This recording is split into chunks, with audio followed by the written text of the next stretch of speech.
direction of the Holy Spirit. We thank God for keeping us safe and sound, and we pray that He will bring others as well, that we will be blessed together. We will continue with our study by His grace. Yesterday, we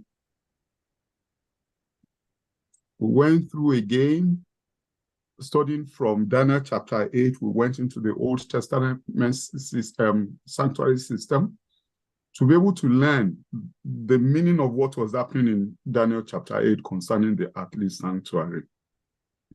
And we saw how sin entered the earthly sanctuary on a daily basis, both through the nation's morning and evening sacrifices and through the individual sin offering.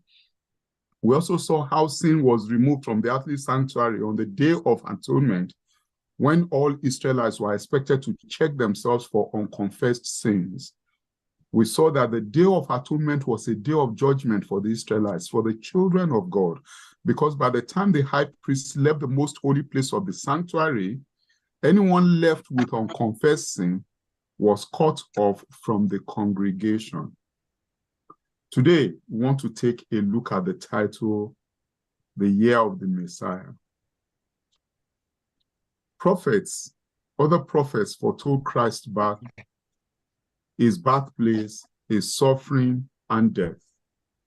Daniel added something fantastic: the time of His appearing at the Jordan for baptism. And with that, we have a series of prophecies to take a look at. Let us pray. Once again, Father, we submit ourselves, the spaces we occupy, our gadgets, our minds, our thoughts, our hearts to you at this time. Please speak to us, be in absolute control, and bless us this evening. Bless us with the understanding of your words and empower us to be able to indeed keep to that faith, the faith of the giants of the Bible. To your own glory, Lord God in heaven, and for our salvation. We pray in Jesus' name. Amen. Amen. Amen. Thank you. Amen.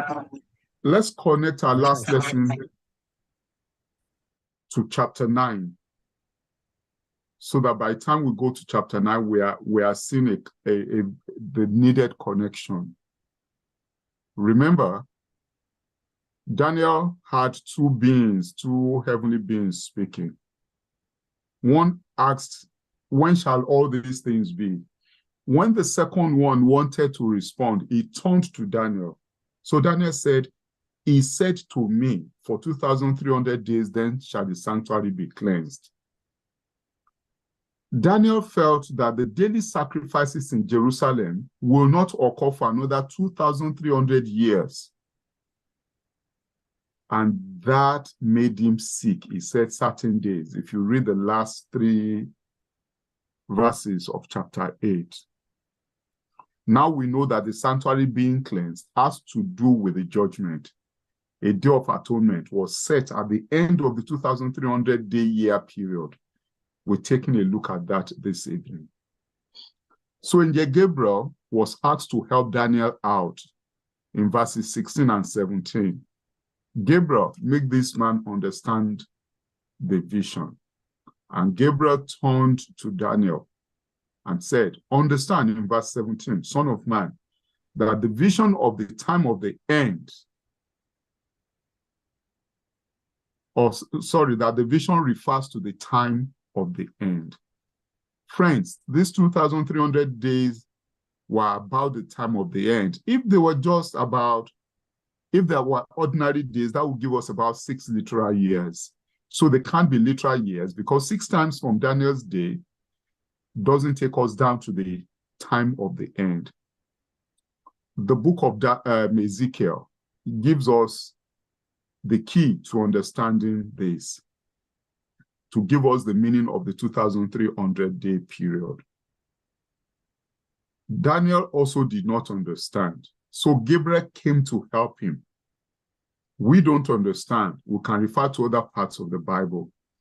In Ezekiel chapter 4, verse 6, God told the children of Israel, I have laid on you a day for a year. We're going to use that in most Bible prophecies, a day represents a year. One literal day represents 1 year. So in this particular prophecy, a symbolic prophetic day equals 1 literal year. A symbolic prophetic day equals 1 literal year.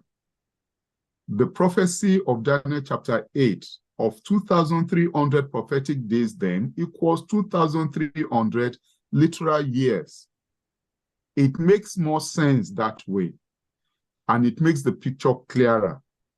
And we will see that our understanding, if we agree with this, which we will see at the end, whether it works or not, our understanding will agree with Daniel chapter 8, verses 17 and 19, that the vision of the judgment will be at the time of the end.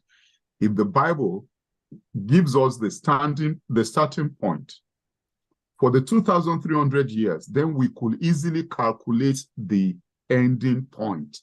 So we will know what happened at that time. And thus we could discover when this cosmic judgment began. A troubled prophet searches the scripture. At this time, Media Persia was ruling the world. Daniel believed that the time was near for the Jews to be given their liberty to return to Jerusalem. Though he himself, consider this, friends, though he himself was a prophet of God, he still humbly studied the prophecies of Jeremiah to learn about the Lord, the word of the Lord, what the Lord had said. As he searched, he discovered a piece of prophecy that was relevant to Israel's captivity. Jeremiah chapter 25, verses 11 and 12. The Bible says, the word of the Lord given through Jeremiah, the prophet, that will accomplish 70 years in the desolation of Jerusalem. For now, for us, the time of the final deliverance of God's people from this world of sin is just before us. We are also waiting for Jesus Christ to come and deliver us. And that is why we need Daniels as well, who will search, who will say, what is it that God expects of us today? Friends, that's searching we are doing this evening. Whether you already know this and it's not strange to you, or whether it is new to you, or maybe, yeah, I've heard of this before, I just need better understanding, you are not here by accident. The Holy Spirit has brought us together to learn together.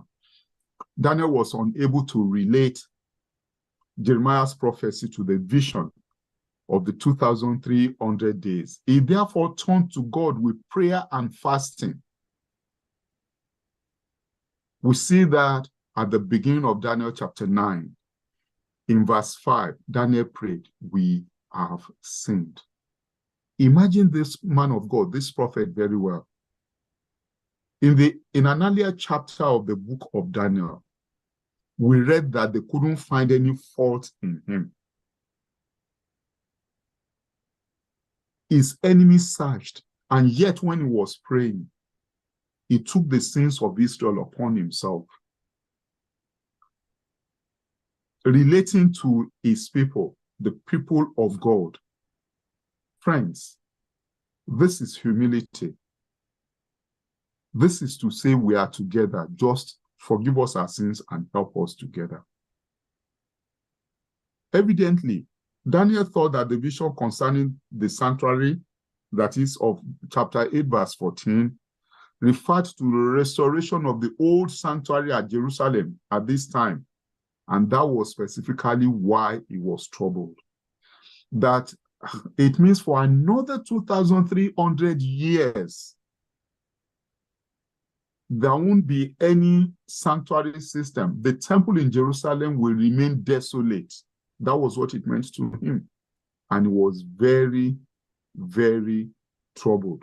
So he prayed, now therefore our God, cause your face to shine on your sanctuary which is desolate.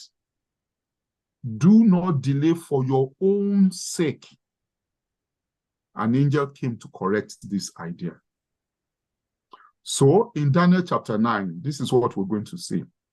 The angel Gabriel returns to give Daniel more information.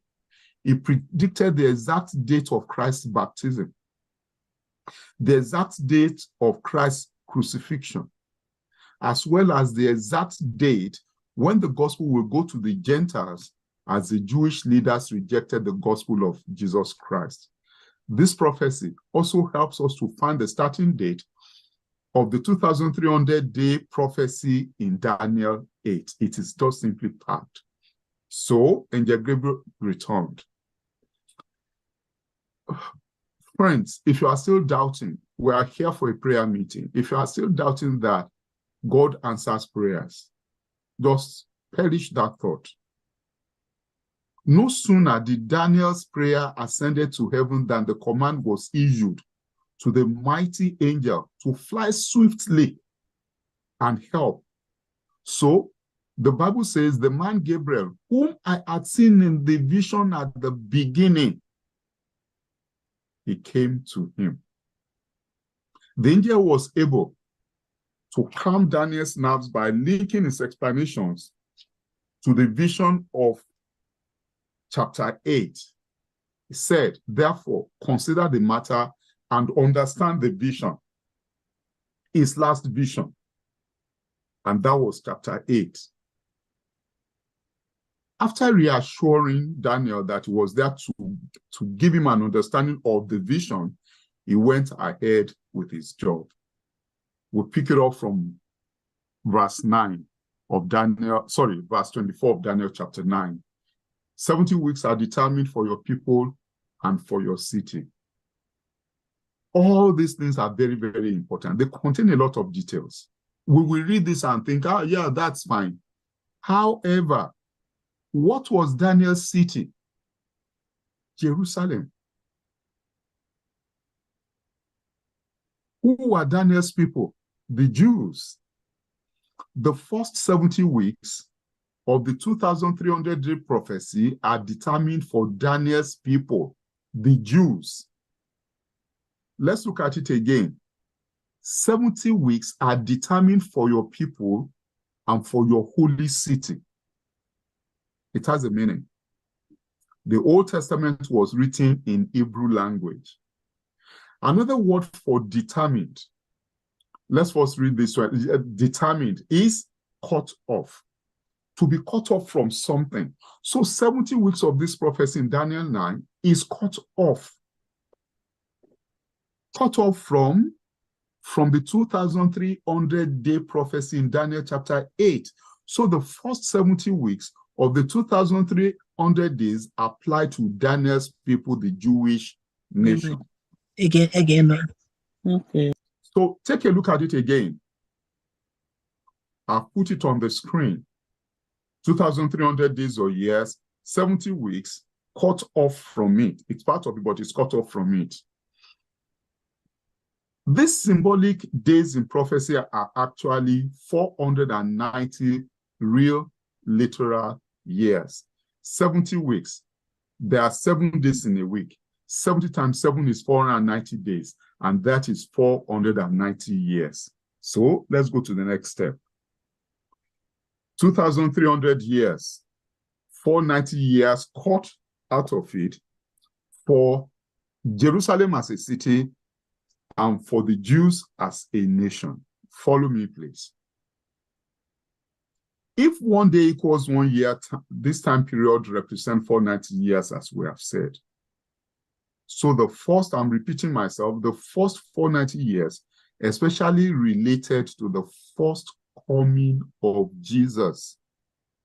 Jesus came to his own people, the Jews, and invited them to accept him as the Messiah and take the gospel to the rest of the world. The same thing that he's asking Adventists to do today. So, unfortunately, they received him not. This happened in the first 490 years of the prophecy. That period, friends, is about Jesus and the Jews. According to Daniel chapter 9, verses 24 and 25, These 490 years will not mean further captivity or delay for Israel, as Daniel apparently feared. What then are the purposes of granting this time to Israel? What was Israel to do during these 490 years? The Bible says, finish the transgression. Make an end of sin. Make reconciliation for iniquity. Verse 25. Wait, let me explain something to you here, or let me remind you of something. Forgive me. You remember what the Israelites were doing in the time of the judges. God gave them, it was theocracy. God was in charge. They said, no, we need a king. They got a king. They are the judges. They are this. Remember, they will sin. God will punish them. 10, 20, whatever years. They will cry. God will pardon them. He will give them somebody who will lead them back from captivity. They will, the moment they start enjoying themselves, they go back to idolatry, intermarrying with the idol worshippers. God will punish them again. They were like a yo-yo, swinging back and forth. The meaning of this is now make up your mind. Who do you want to worship? Finish sinning once and for all, and make the reconciliation for iniquity. Verse 25.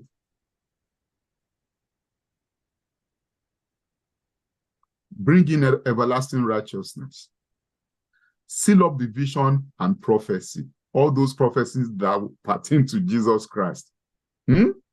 Anoint the most holy. Now we see that this is about Jesus.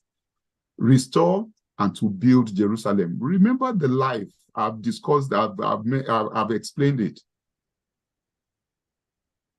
Now, God is putting his feet down. It was time to make up your minds whether they will go God's way or not. Angel Gabriel informed us who was to come during the 490 years. He said, Messiah the Prince.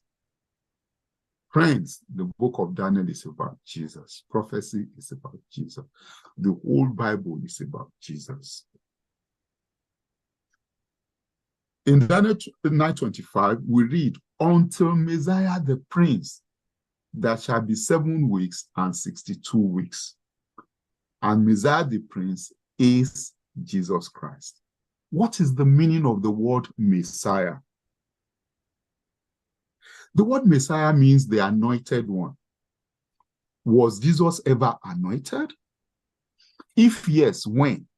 Jesus was anointed at his baptism. Acts 10 says that when he went into the water to be baptized, he was anointed by the Holy Spirit.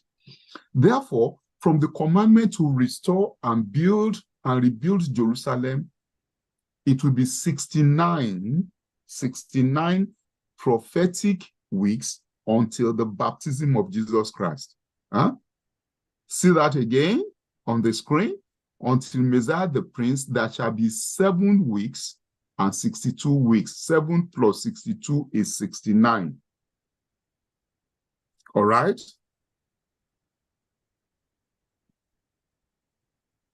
Verse 25 tells us what will mark the beginning of this 490-year period. The commandment to restore and build Jerusalem. We're quoting from the Bible. In Daniel's day, Jerusalem was destroyed. It was in ruins. The Babylonian king Nebuchadnezzar had attacked Jerusalem and had overthrown it. This was mentioned in chapter 1. We took a look at it. So the angel Gabriel comes down and says to Daniel, know therefore and understand that from the going forth of the command to restore and rebuild Jerusalem. This is interesting. Until Messiah the Prince, you have 69 weeks. We know Messiah the Prince is Jesus. Daniel gets excited. Wow, this is interesting. The Bible tells us when that command was given. 3 decrees were issued by Persian kings authorizing the return of the Hebrew exiles. Of course, if the first decree worked, why issue another decree? 3 were issued by Persian kings authorizing that return. Okay, so in addition, apart from this point of 2 rendered the first one useless, the third means that the second one was not as biting as it should have been.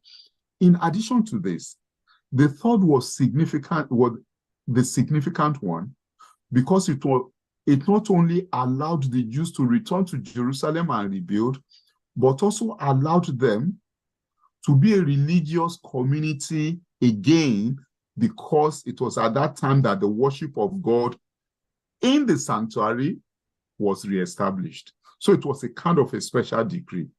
King Artaxerxes issued this in the fall of 457 BC. Fall of 457 BC. Let's take a look at our chart again. So now we have the decree, 457 BC. It gives us the starting point of 2 prophecies, the 490 years and the 457 and the 2,300-day prophecy. All right, but remember that there is, 490 years and then the 70 weeks. 70 times 7 is 490, with the 69 weeks, sorry. We will get there. We will get there.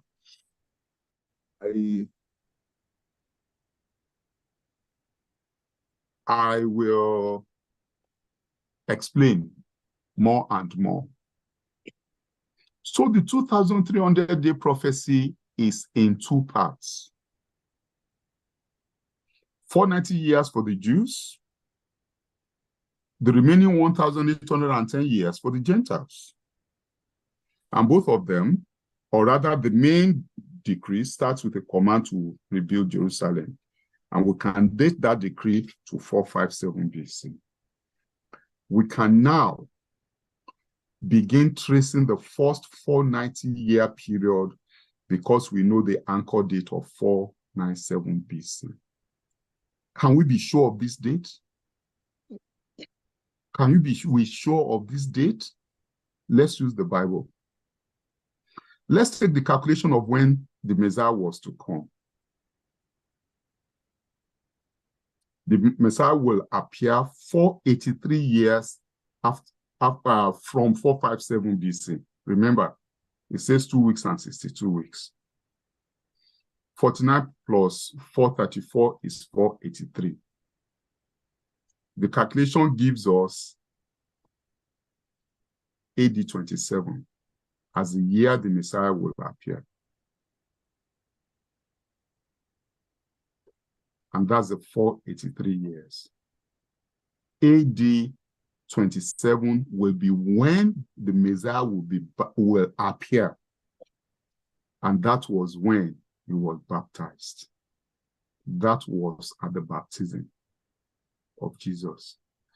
Did Jesus appear at that time? The decree went forth in the fall. If you go 69 prophetic weeks or 483 literal years forward on the timeline of history from the fall of 457, it should take you to the baptism of Jesus. How do we prove this? Was Christ baptized in that year? The Gospel of Luke helps us to get an exact confirmation that it was indeed. Luke chapter 3, verse 21. When all the people were baptized, it came to pass that Jesus was also baptized. What year was that? Luke chapter 3, verse 1. Now, in the 15th year of the reign of Tiberius Caesar, history tells us that the 15th year of Tiberius Caesar was AD 27, the exact year of Jesus' baptism predicted by Daniel the prophet. There is no doubt that Bible prophecy is reliable. Remember, the Bible tells us to know, therefore, and understand. God says, know it. God says, understand it. The Bible is mathematically accurate. Now, let's take a look at the year of sacrifice. The year Christ's sacrifice was predicted to take place. And after the 62 weeks, the Messiah shall be cut off, but not for himself. In the middle of the week, he shall bring an end to sacrifice and offering. What's the meaning of this? What does it mean that sometimes after his, what this means is that sometimes after his baptism, the Messiah that will appear at his baptism will be cut off, crucified. That is it. What does it mean to be crucified?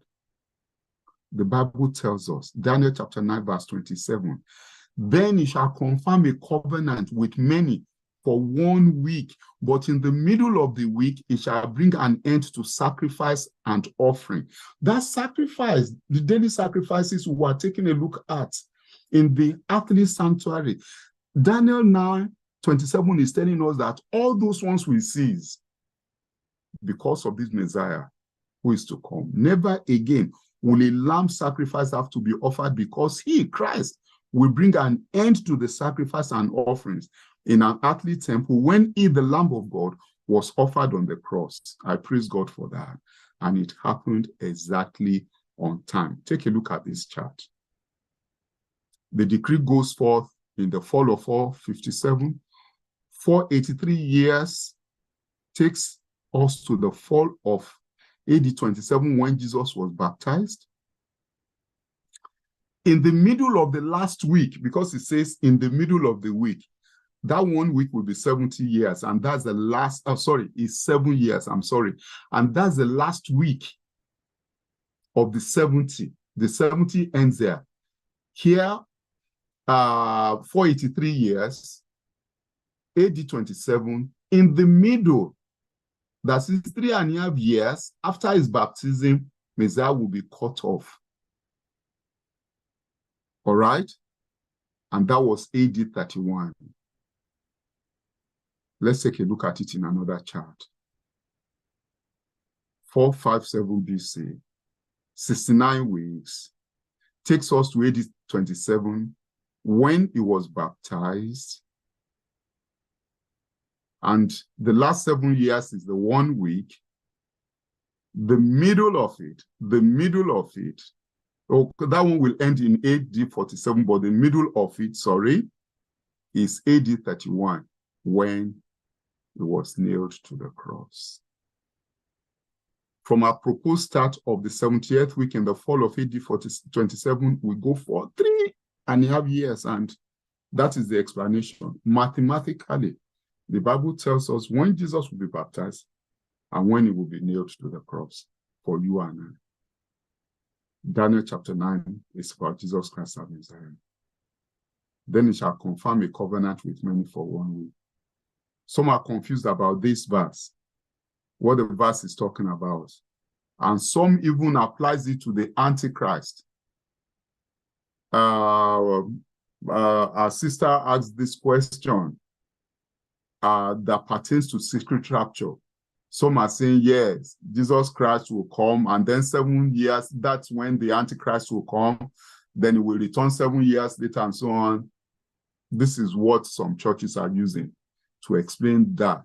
That is not what it talks about. You can see that the dates fit here. Let's move forward. Matthew chapter 26, verse 28. For this is my blood of the new covenant, which is shed for many for the remission of sins. Jesus Christ is the Lord of the covenant. Jesus confirms that covenant with his own shed blood. He ratifies that covenant on the cross. And what the devil is trying to do is just to turn it around. He wants to distort that information. But if we understand Christ's works and mission, we are convinced that our day for a year prophecy, starting from 457 BC and taking us to AD 31, shows that Christ was crucified exactly on time. This prophecy is in the book of Daniel is so amazing. Friends, Christ is the Messiah. This is another proof for you. He was crucified exactly on time. That's why Galatians chapter 4 verse 4 says, but when the fullness of time had come, God sent forth his Son. When the fullness of time had come, the fullness of time. Jesus, in Mark chapter 1 verse 15, as he started to preach, he said, the time is fulfilled. This is the same Jesus who said, read to understand the book of Daniel. Romans 5:6 says, in due time, Christ died for the ungodly. Jesus confirmed the covenant he made from the beginning of time with his own blood. The high priest, remember, leaves the knife to slay the sacrificial lamb. The knife trembled in his hand. At that moment, the curtain of the sanctuary rips from top to bottom. Never again would we look to an earthly temple. Jesus Christ had died on the cross. Jesus Christ shed his blood. Never again would the blood of bulls and goats and sheep be recognized by God as having any value where salvation is concerned. Friends, again, I'm telling you, the Bible says it clearly. Christ was baptized on time. He is the Messiah. Christ was crucified on time. He is the Messiah. And Christ will die. He will be resurrected and he will ascend as our high priest. So Christ was crucified in AD 31. In the spring, exactly 3.5 years from the fall, exactly like the Bible said. But just like him, he still did not reject Israel, the nation of Israel. For 3.5 more years, you see, after his crucifixion, the 70-year prophecy still went on. Because remember, the 70 years will close in AD 34. We still have 3.5 years. What happened there? For 3.5 years, Jesus walked. He reached out in mercy. He reached out in love. Jesus does not turn his back to us when we turn our back to him. Jesus does not forsake us when we forsake him. But there's always the time when he will say, beyond this, I will not go. In AD 34, Stephen, one of the first deacons in the Christian church, spoke up and gave a magnificent speech on how Jesus was the Messiah of the Old Testament. Jewish leaders angrily stoned Stephen. It started a terrible persecution that scattered the earthly believers and opened the door to the preaching of the gospel to the Gentiles. AD 34 marks 3 things. Number 1, Stephen's speech that Christ was the Messiah. Number 2, the Jewish high priest rejecting Stephen's reasoning that Jesus was the Messiah. Number 3, the gospel going to the Gentiles. So we will see that the 490-year prophecy perfectly fits into the life of Jesus Christ as the Messiah. The day for a year application worked perfectly for this prophecy. Let's go back to where we started. Take a look at this very well. That is the 70 week there for you. Let's go on. My time is fast going. What did Daniel prophecy say? He said 70 weeks are cut off from the 2,300 years. But what about the rest of the time? Remember, there are 2 parts. We've seen the first part,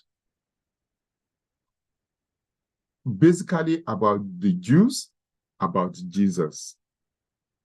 So part 1, the 490 years, run out in 34 AD and describes the coming of Jesus Christ. Part 2, the remainder, 1,810 years. And what is 1,810 years from AD 34? That's 1844. And what did the Bible predict will happen at the end of the 2,300 year or day prophecy? Then shall the sanctuary be cleansed. The prophecy tells us that the sanctuary will be cleansed and the judgment will begin. We spent 3 presentations building that up for us to know that sanctuary being cleansed is judgment time. That's a solemn message to consider. Since 1844, we have been living in God's judgment hour. According to this prophecy, we are now living in a unique time in Earth's history when the destinies of the entire human race are to be settled. God gave John a vision of the judgment hour in Revelation. It portrays it at a time when an urgent message proclaimed by an angel flying swiftly through the sky, saying to every nation under heaven, fear God, give glory to him, for the hour of his judgment has come. John says in Revelation, this is a special hour of Earth's history. This is the call of the judgment hour. This is a call to give your heart, your mind, and your life to God.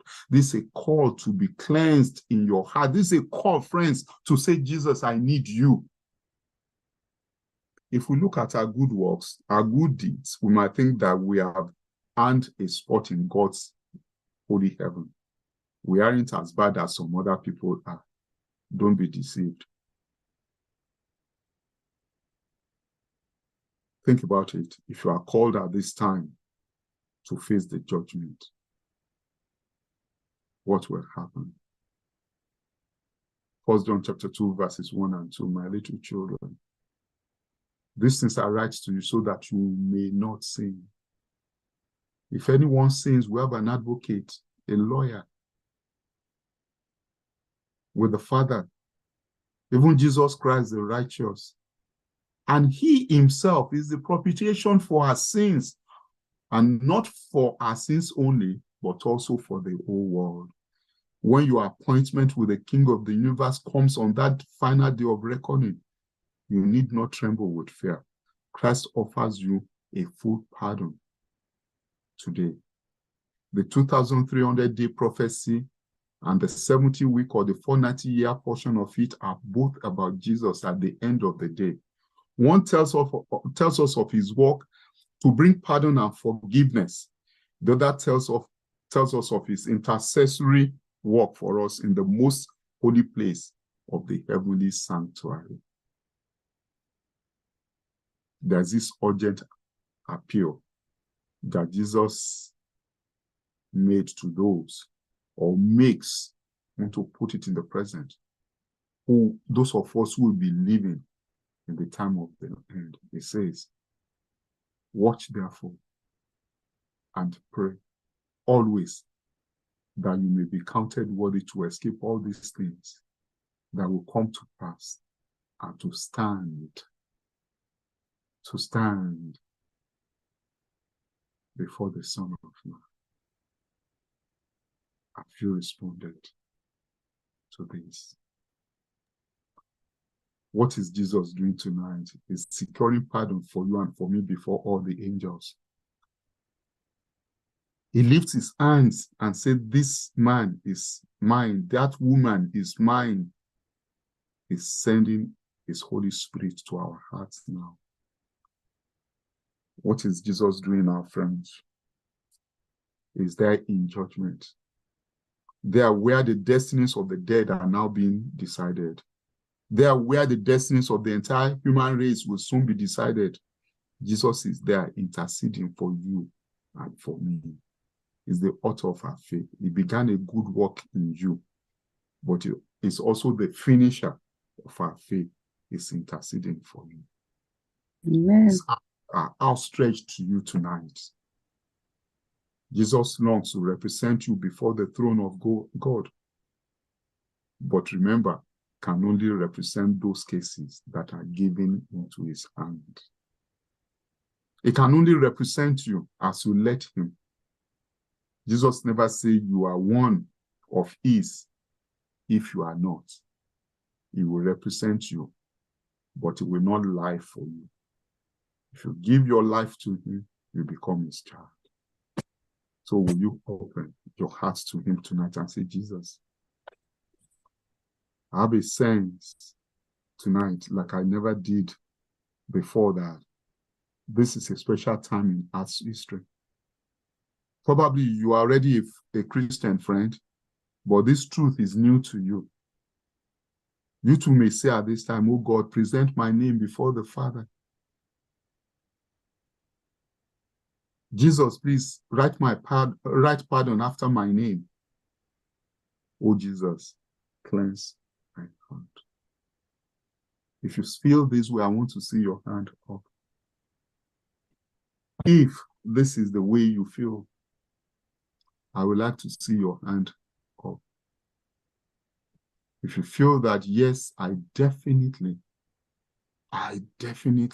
want Jesus to represent me. I definitely want Jesus to help me.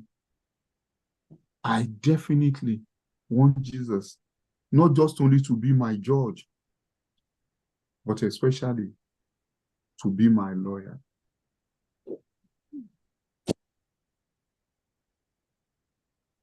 Friends, pray about this on your own. Just pray. Just pray for yourself now.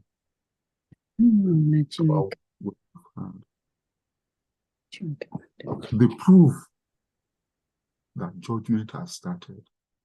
And cast your mind back to the fact that the day of atonement in those days, by the time the high priest came out of the most holy place of the heavenly sanctuary, the Bible says that any child of Israel, any Jew with whom sin was found will be cut off among God's people. By the time Jesus leaves the most holy place of the heavenly sanctuary, we'll see it in the book of Revelation. It's there. It says, behold, I'm coming, and my reward is with me to give unto every person according as his work shall be. Please pray for cleansing from sins, for changing of hearts, so that we will feel like living sin alone. He is ready to help us. Please pray. Please pray.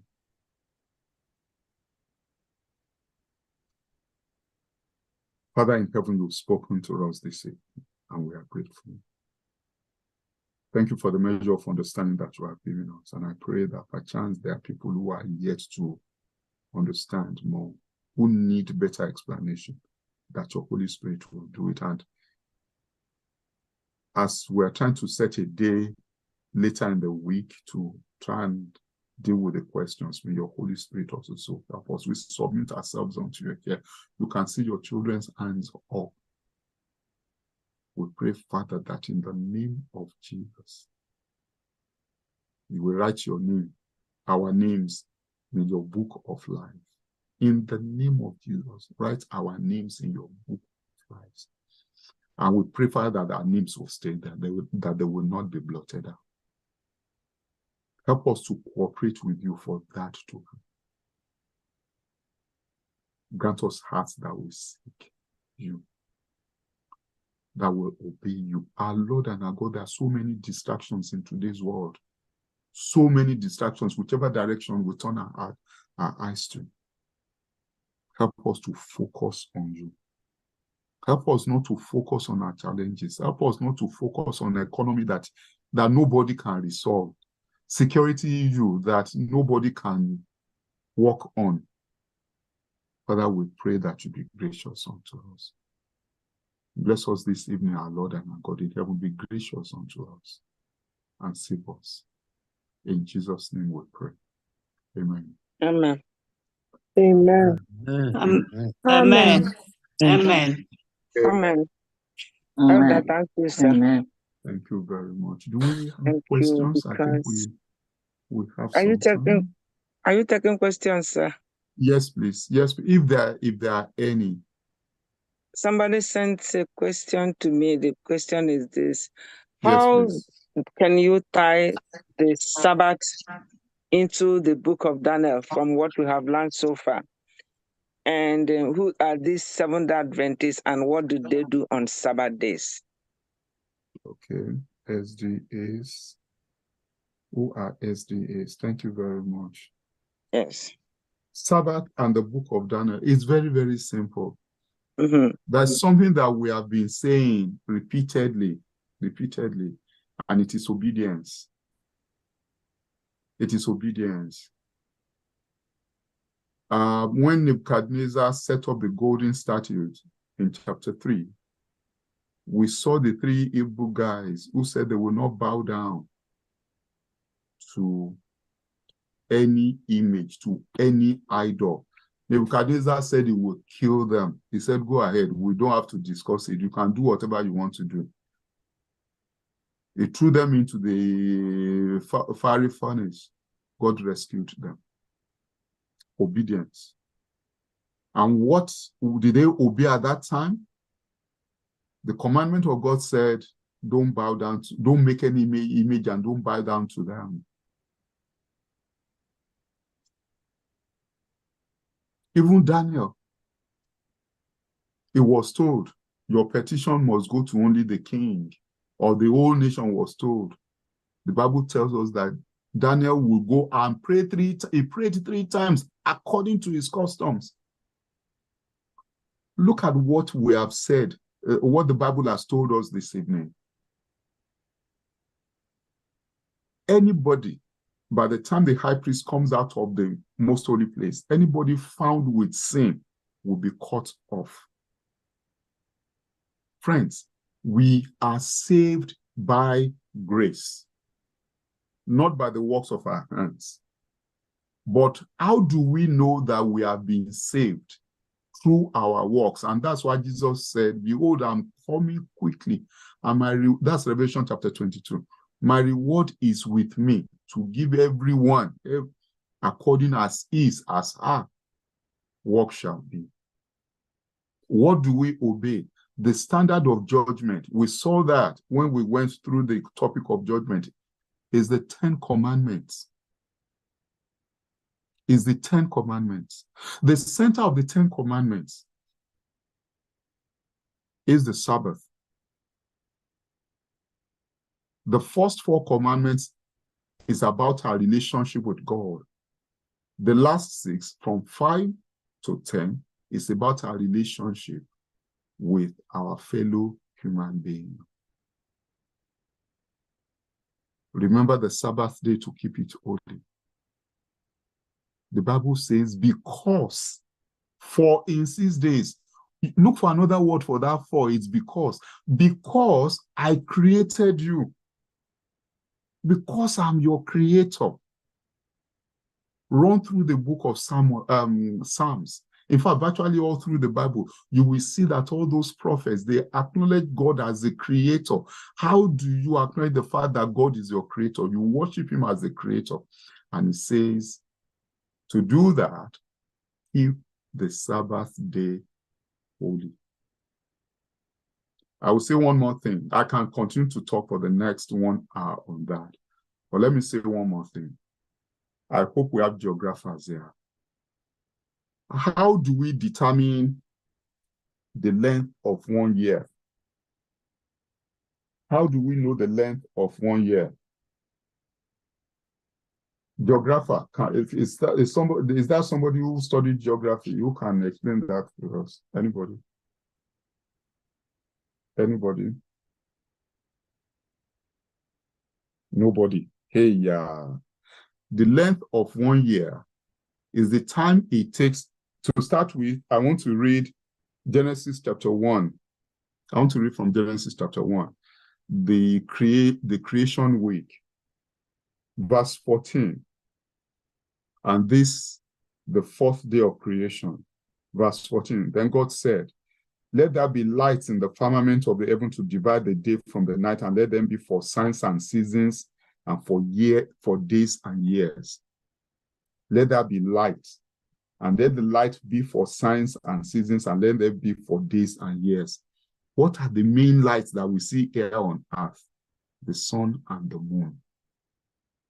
So we have three entities: our earth, the sun, and the moon. And the Bible says here, they shall be for signs and seasons, and for days and for years. To calculate the length of 1 year, it is the period of time it takes the earth to complete one revolution around the sun. Check it very well. That is 1 year. How do you calculate 1 month? I think 1 month is the time it takes the moon to go around the earth. I'm not sure of this. Please, Mrs. Odemi, correct me if I'm wrong. I'm getting some of these things for themselves. But this now concerns the moon and the earth. You are right so far. Thank you. Thank you. Thank you very much. How do you calculate the length of 1 day? The length of time it takes the earth to complete one rotation.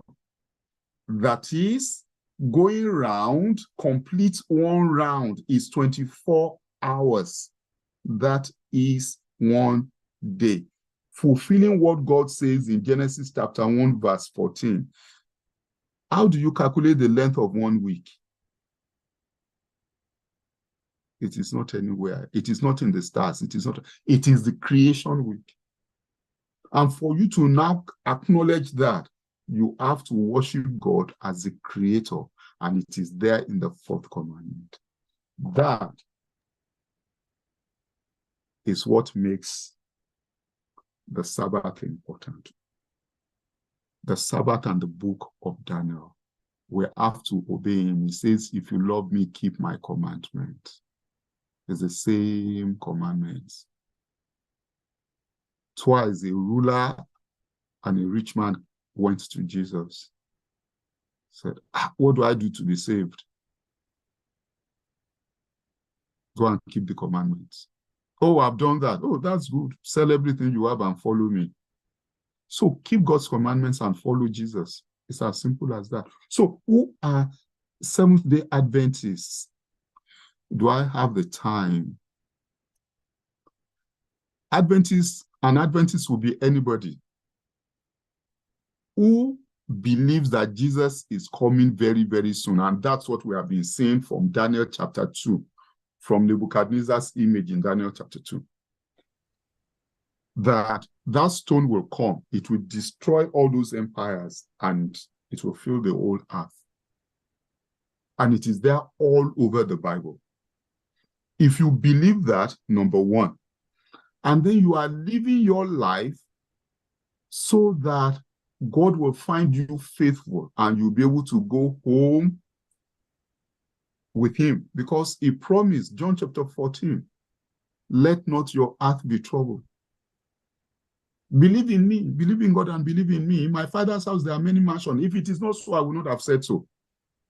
I go to prepare a place for you. If you believe it, and you believe Colossians chapter 3, if indeed you have risen up with Christ, that is, you have submitted to him, you've gone into the baptistry water, you believe in him. Colossians chapter 3, now quoting from verse 1. Set your things above where Christ is. If you do that, you are an Adventist. Seventh day, it means you are keeping the 4th commandment. Those are Adventists. An Adventist, Adventism is not just only by mere profession. It's not by, I'm an Adventist. No. It's that relationship with Jesus Christ that matters. Who are Adventists? Please, ma, may I ask for an extra 5 minutes to explain something? Go ahead, I will sir. need about 5. Okay. I will try and stop by 9:35. I want everybody to open to Revelation chapter 10. Everybody, go to Revelation chapter 10. I'm opening my own Bible now. Revelation chapter 10. Because of time, I will give us about 10 more seconds to be there. In my Bible, that section is titled, The Mighty Angel with a Little Book. Let's do a quick Bible study here. I saw still another mighty angel coming down from heaven, clothed with a cloud. I'm reading from New King James Version. And a rainbow was on his head. His face was like the sun, and his feet like pillars of fire. You will see this description in Daniel and in Revelation. The day we get to this in Daniel, I will in fact, we'll see it tomorrow. We'll see part of it tomorrow. And this angel, verse 2, he had a little book open in his hand, and he set his right foot on the sea and his left foot on the land. The sea and the land there represent the whole world. That what this angel wants to say concerns the whole world. A little book open. Where do we see a little book closed? Daniel chapter 12. In Daniel chapter 12, we read it yesterday or the day before yesterday. Daniel was told, you, Daniel, go your way. Would that be verse 4? Okay. Daniel chapter 12, verse 4. It says, but you, Daniel, shut up the words and seal the book until the time of the end. At that time, many shall run to and fro, and knowledge shall increase. That is, there were sections of the book of Daniel that was sealed, that could not be understood until this world entered the time of the end. Now, this is the only place in the Bible where, well, also quoting figuratively from some parts of the Old Testament, where we have a little book open. This was the time when the knowledge of the book of Daniel was made known, and God opened it. Okay? Verse 3, and cried with a loud voice, and so on. Verse 4. Okay, verse 3. When he cried out, 7 thunders uttered their voices. Verse 4, watch it very well. And when the 7 thunders uttered their voices, I was about to write, and I heard a voice from heaven saying to me, seal up the things which the 7 thunders uttered, and do not write them. That is, there was something about this that God decided to keep from us. Something about this. The angel, verse 5, whom I saw standing on the sea and on the land, raised up his hand to heaven, verse 6, and swore by him who lives forever and ever. See the creative power of God again here. Who created heaven and the things that are in, the earth and the things that are in it, the sea and the things that are in it, that there should be time no longer. New King James Version says time no longer. New King James says there should be delay no longer. And this time, the world entered the time of the end. Verse 7. But in the days of the sounding of the 7th angel, when it's about to sound, the mystery of God will be finished. And he declared to his servants, as he declared to his servants, the prophets. Okay? I'm going on with this the study of this chapter. Verse 8. Then the voice which I heard from heaven spoke to me again and said, go take the little book from the hand, which is open in the hand of the angel who stands on the sea and on the earth. So I went to the angel and I said to him, give me the little book. And he said to me, take it and eat it. What does it mean to eat it? We were saying it in Southwest Nigeria in those days when I was young. When we take a book and we understand the subject in there, we'll say, I've eaten it, I've finished it, I've consumed it. Okay? Eating it here means understanding it. Take it and eat it. It will make your stomach bitter, but it will be as sweet as honey in your mouth. Then I took the little book out of the angel's hand and ate it. And it was as sweet as honey in my mouth. But when I had eaten it, my stomach became bitter. Let me tell you a little story there. There's a group of people who, after studying the Bible, they came to believe that on October 22, 1844, Christ will come. They studied what we have been studying in Daniel. Christ will come to cleanse the sanctuary on earth. And for years, they preached the second coming. As they preached, there were three groups of people. Actually, two main groups, but let me say there were three. Number one were those who believed with all their hearts, and they spent all their means to say, let's tell the world, go tell to the world. Number two were those who said, what of, let's go along with them. Let's go along with them. Let's see what will happen. They did not fully have the faith of the first group. Then there was the number three. Those who said, well, this one, just in case, I'll continue to live my life. But just in case it happened, I can quickly now link myself with these people. October 22 came. October 22, 1844 came. Jesus did not come back to this world. It was a huge disappointment. What do you think happened? The third group, just like the seed that grew by the wayside or on the rock with no soil at all, very quickly they turned and they started abusing the other groups. You deceived us. And they went back to the world.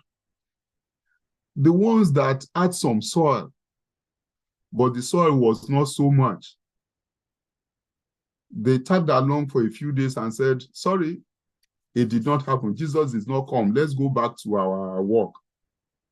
Then the third group, they believed that they studied the Bible. They were 100% sure of what God taught, what God showed to them in the book of Daniel. So they decided to go back to the Bible for solution. And they started studying.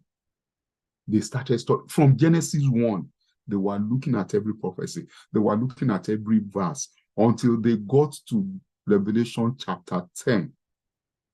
And this was their experience. Remember, the little book, they ate it. That is, they understood the book of Daniel that was sealed, that was closed. They understood it. Wow. Then they discovered verse 10. They understood the little book.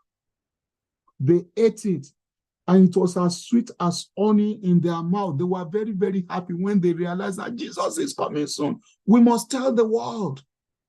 They were proclaiming joyfully. But what happened next? But when I had eaten it, my stomach became bitter. The experience did not work well. They were angry. But then they went back to verse 4. When the seven thunders uttered their voices, I was about to write, but I had a voice from heaven saying to me, seal up the things. God decided to keep that disappointment from them so that they will not give up. And they realized, our experience is there. This is prophecy again being fulfilled. Then they read the last verse, and he said to me, you must prophesy again about many peoples. Actually, I think King James Version and so many other versions of the Bible says, prophesy again before many peoples, nations, tongues, and kings. What is the special message given to these people? Go with me very quickly. My time is up. To chapter 14. of the book of Revelation.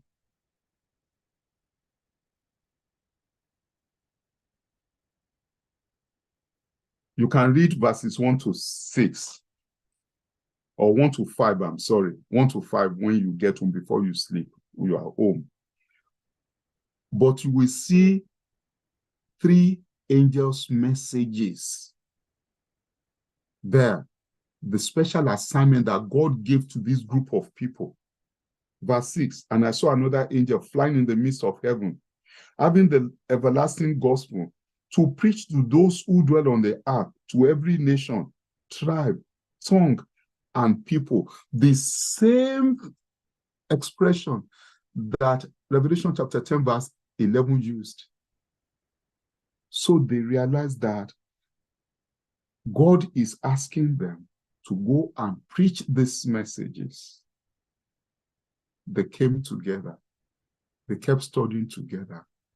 And in 1863, this group of people organized themselves and they became known as the Seventh-day Adventists. Thank you very much. I hand over back to Nima. God bless us all. Thank you. Amen. Amen. Thank you. Amen. Thank you very much. And Jesus is standing at the door of our hearts and knocking through these messages. And I believe as many as are willing and ready to open their hearts, He gives each and every one of us the power of a truth to be the sons and daughters of God, like He gave to Daniel. It's still the same God, the same power. So may the Lord help us to decide today, for tomorrow might be late. In Christ's name. Amen. It's Amen. time for us to take our thanksgiving and prayer requests. Please make it as brief as possible in the interest of time. Let's prayer request. Our brother Austin and Zonwampa will be praying for us at the end. Let's take the request, please. So thank you, Pastor, for blessing us this night. I'm also bringing my praises, my thanks, because my mother Obom got home safely today. To the Amen. glory of God. Yes. Amen. And I thank God for His goodness and mercy towards us. Amen. Amen. Amen. My name is Ozuchi Njokom.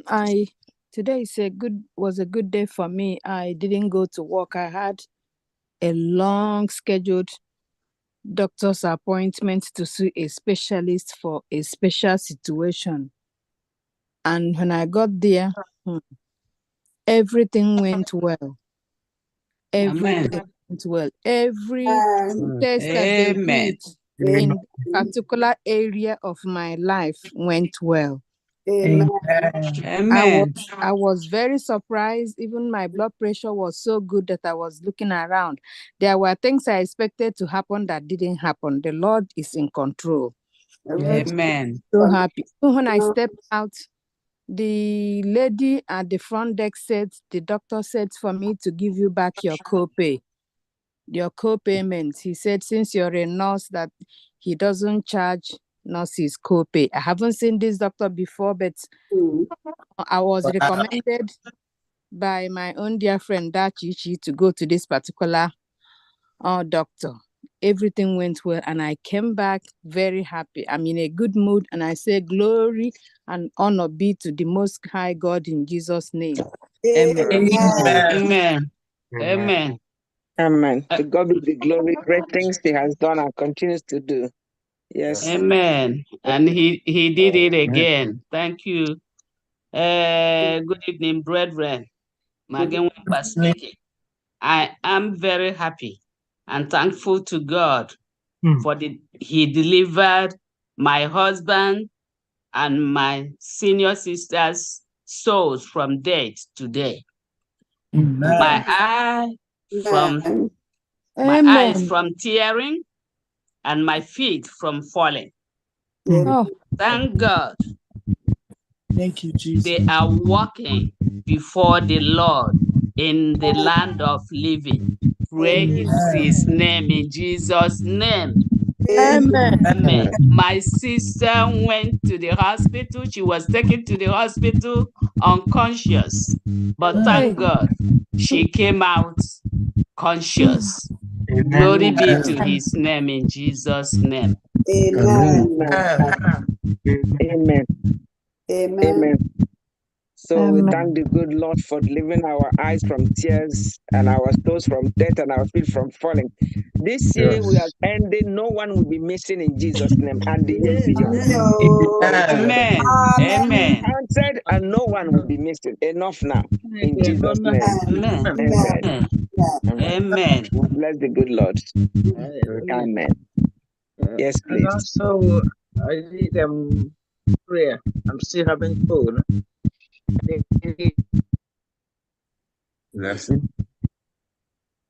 I hear my family also. In Jesus' name. Amen. Amen. Amen. Yes, Good please. evening, everyone. Good evening. I just want to thank God for His mercy and love and leading. A couple of years back, I have one of my nieces here back in Nigeria. One of the young ladies I was praying that God should find her, bone of her bone. I'm just thanking God in a special way that God has done it. Amen. Amen. For her to get her own husband to his own glory in Jesus' mighty name. Amen. Amen. I have Amen. somebody from Nigeria there. This time things are getting so crazy. Most of the white collar jobs are being sacked.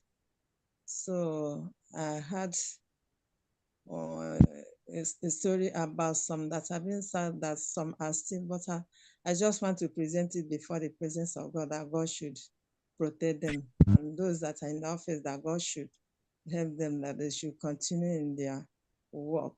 When things are going around like that, you can understand how somebody can be sad, how they will manage their life. I pray that God will lead and also protect from the hands of the evil one, and He take all the glory that belongs to Him in Jesus' name. Amen. Amen. Amen. Good evening, Yes. brethren. This is Nena Ojatu. I thank God for sparing my life today, myself and my family. I have been sick for 3 to 4 days and I have terrible back pain. I've been to the doctor.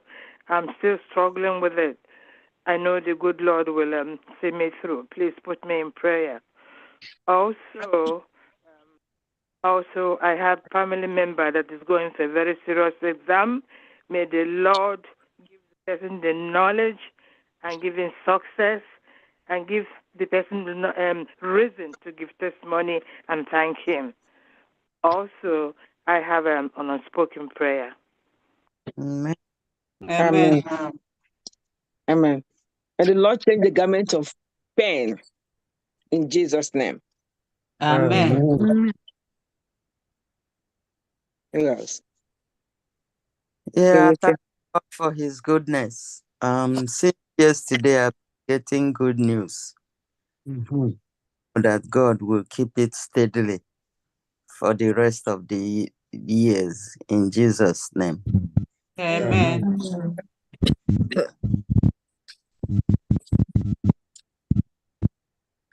Yes. Are we done? More. Yeah, good evening. Oh, Chidema. I have a friend, she lost her brother. This lady, she's been losing family members for 3 years now. It's like 4 people have, just passed away. It's like every year, somebody, sometimes 2. So, and her name is Oluchi. So let us just remember her family in prayer. And myself, in my family, I have people who are sick and also looking for a place to move and looking for job, new opportunities. So just remember us in the prayer. Amen. Amen. Yes, do we still have more? Yes, Ozuchinjoku, I just remembered that the young man whom you guys prayed for, my sister's son, who went to London, completed his program. They just sent me his certificate. He's even more educated now than me. And I was going to present the prayer here, a request for his visa to be, because the visa is expiring in January, for prayer for them to extend the visa. And it's going to cost a lot of money. I haven't even presented it. Today, Okechukwu, my brother, said that they have extended it for 2 years. Amen. And now, I don't know how to even interpret this part, because we were planning on trying to find a wife, and it ended up in finding money. Hemeja sibu, heobulagi mem yabukwara hu ego laga. Ọ dị ndị ga-eji ego mee ihe niile a gawa ime, ọ gaghị ega. The way this is going, I don't know. This day has been a good day for me. That chichi in high spirit, and also kelee unu niile. So nwatakịrị na mgbe ga-aga nọ 2 more years in London with asambodo certificate mma ezigboto mma. Ọ ga-adị ịchọ an Adventist woman ọ ga-elu. Adị m esi Chineke ka meere nwatakịrị ya lia nni ala enweghị ihe ọbụla, ma ọ nara ekele ebighị ebi n'aha Jizọs. Amen. Amen. Amen. God of the mighty breakthroughs. Amen. Do we have amen? Because Yes.